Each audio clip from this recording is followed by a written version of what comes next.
Assalamualaikum warahmatullahi wabarakatuh. Hari ini saya akan membawakan proyek UAS mata kuliah Landasan Pendidikan yang diampu oleh Ibu Dr. Insinyur Vina Syarifina MM dengan subtopik pembahasan esensi manusia dan subtopik pembahasan humanistik dan metaforistik.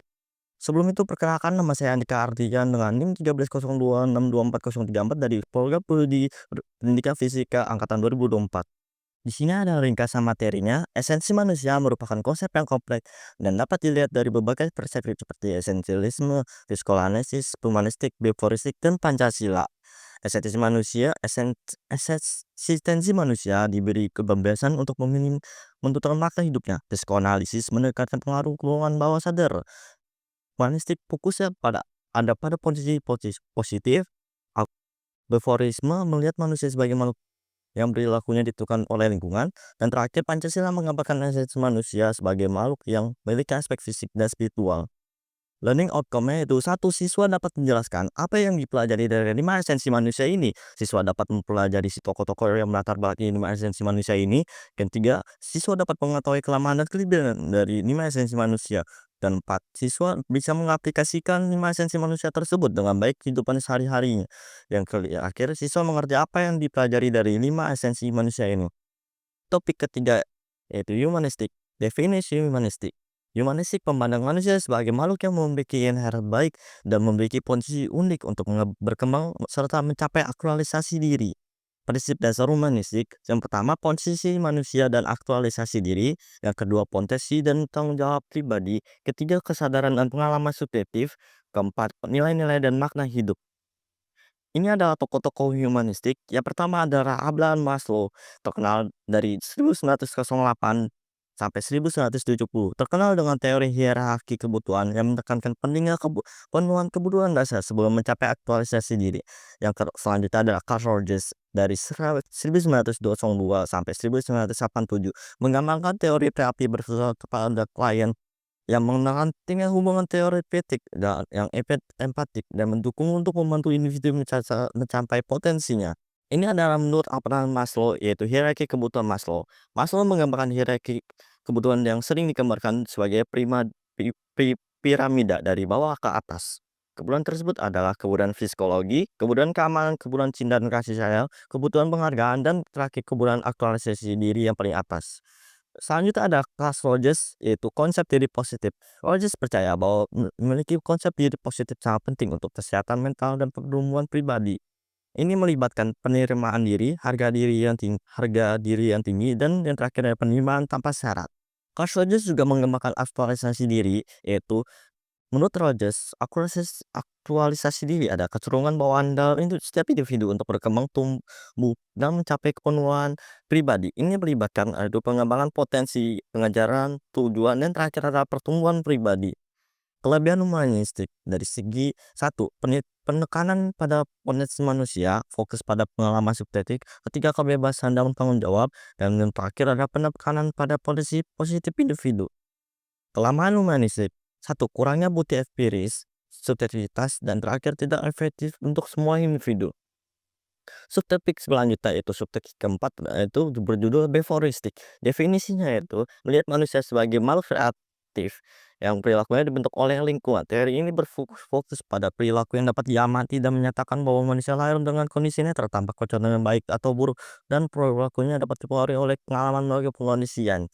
Ini adalah prinsip dasar beforistik, yaitu satu, belajar melalui pengalaman, dan kedua, timusus respon, yang ketiga adalah pengulangan dan kebiasaan, yang terakhir adalah penguatan atau reinforcement. Ini adalah tokoh-tokoh beforistik. Yang pertama ada John B. Wilson dari 1878 sampai 1958. Salah satu tokoh utama dalam aliran beforistik. Ia dikenal sebagai pelopor beforisme dalam psikologi modern. Selanjutnya adalah B.F. Skinner, yaitu mengembangkan konsep menggunakan Skinner box untuk mempelajari bagaimana penguatan positif atau negatif dipengaruhi perilaku hewan seperti tikus, bahkan puas untuk mendapatkan makanan dari 1904 sampai 1990. John B. Wilson. Yang pertama adalah conditioning klasik sebagaimana diterapkan dan digunakan oleh John B. Wilson. Ini adalah proses pembelajaran di mana stimulus netral menjadi dikaitkan dengan stimulus yang secara alami memicu respon.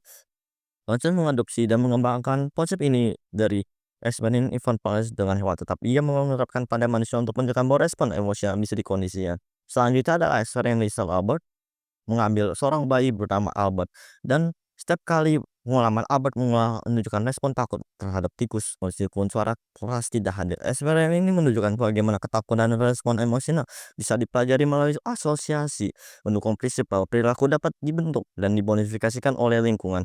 Yang terakhir adalah B.F. Skinner atau conditional operant. Conditional operant adalah konsep penting dalam memahami bagaimana perilaku dipelajari dan dimodifikasi melalui konsekuensi. Pendekatan ini memiliki aplikasi itu luas dalam pendidikan, pelatihan, terapi, dan bagaimana aspek kehidupan sehari-hari. Konsep ini dipegang oleh B.F. Skinner, seorang psikolog Amerika, dan menggunakan kotak Skinner. Ini adalah kelebihan heuristik. Satu, berdasarkan bukti empiris. Dua, aplikasi praktis dan luas. Tiga, isi matematik dan dapat diulang. Dan keempat, prediksi perilaku.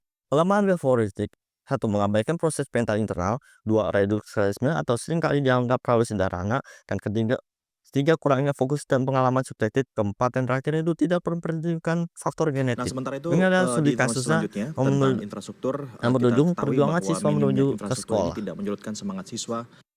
Latar belakangnya, minimnya infrastruktur tidak bersyukur menyurutkan semangat siswa untuk ilmu. Di Madiling Nata, Sumatera Utara, siswa melihat kesianan sungai dan bebatuan untuk menimba ilmu. Mereka harus berjalan sejauh 7 km berangkat pagi sampai sekolah. Guru di sekolah mereka meringankan sanksi dan didapat untuk mereka yang terlambat karena rumahnya jauh atau pada saat cuaca buruk. Input masalahnya itu pada saat apa yang dilakukan oleh guru untuk memotivasi muridnya agar semangat sekolah walaupun mulai perjalanan jauh. Yang kedua, apa yang dilakukan pemerintah untuk selalu mengetahui berita tersebut. Ketiga, mengetahui siswa mau ke sekolah walaupun jarak yang jauh dari tempat tinggalnya. Proses penyelesaian masalahnya: satu, guru akan melakukan pendekatan melalui psikologi dengan muridnya dan orang tuanya. Guru akan memberikan keringanan jika terjadi kendala di perjalanan. Guru juga memberikan imbalan apabila datang tepat waktu. Yang kedua, pemerintah langsung memberikan bantuan dengan memberi jalan antar sekolah atau memberikan bantuan berupa mode prestasi. Pemerintah juga memberikan bantuan memotivasi sekolah dan keperluan siswa dalam belajar. Yang ketiga, karena untuk mendapatkan belajar di sekolah yang cukup untuk mencapai cita-cita yang siswa inginkan. Selain itu, siswa juga menggunakan cara pikir untuk mengatasi masalah yang mereka hadapi di masa depan. Untuk masalahnya itu kondisi psikologi murid menjadi lebih baik dan membuat mereka tambah semangat dalam bersekolah. Orang tua pun juga cukup tenang dalam melepas anaknya bersekolah karena sudah mendapat dukungan dari pihak sekolah. Yang kedua, pemerintah membangun jalur sekolah menjadi lebih mudah dilintasi oleh anak-anak untuk sekolah. Mereka tidak akan lagi terlambat ataupun ketinggalan materi pembelajaran. Yang ketiga, siswa dapat memiliki ilmu dan pengetahuan luas untuk mencapai cita-cita mereka. Siswa juga dapat berprestasi di bidang yang mereka tekuni. Pemikiran siswa pun menjadi lebih dewasa walau usia mereka masih terbilang kecil. Fikih masalahnya itu hubungan psikologi murid dan guru menjadi dekat dan membuat mereka mengerti satu sama lain. Itu sangat berguna dalam pengerjaan pengajaran yang akan berjalan semakin lancar dan kondusif. Dan kedua, masyarakat menjadi gembira dan senang atas kinerja pemerintah yang semakin mengerti apa yang diperlukan masyarakat untuk masa depan Indonesia. Pemerintah juga membuat Indonesia menjadi maju. Yang ketiga adalah orang tua semakin senang atas perkembangan anak-anak yang makin baik untuk mencapai cita-citanya. Guru juga ikut bangga dapat dipenuhi dengan baik oleh siswanya dalam bersekolah.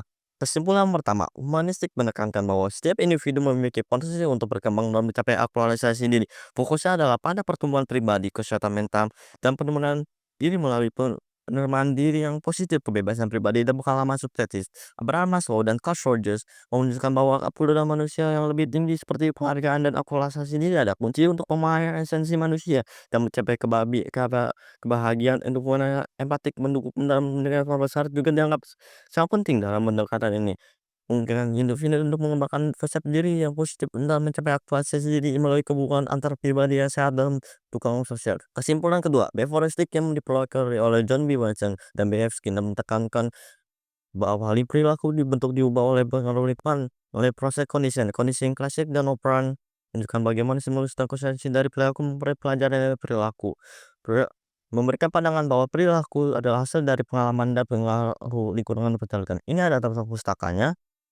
Sekian dari saya, bila ada salah kata mohon dimaafkan. Wassalamualaikum warahmatullahi wabarakatuh.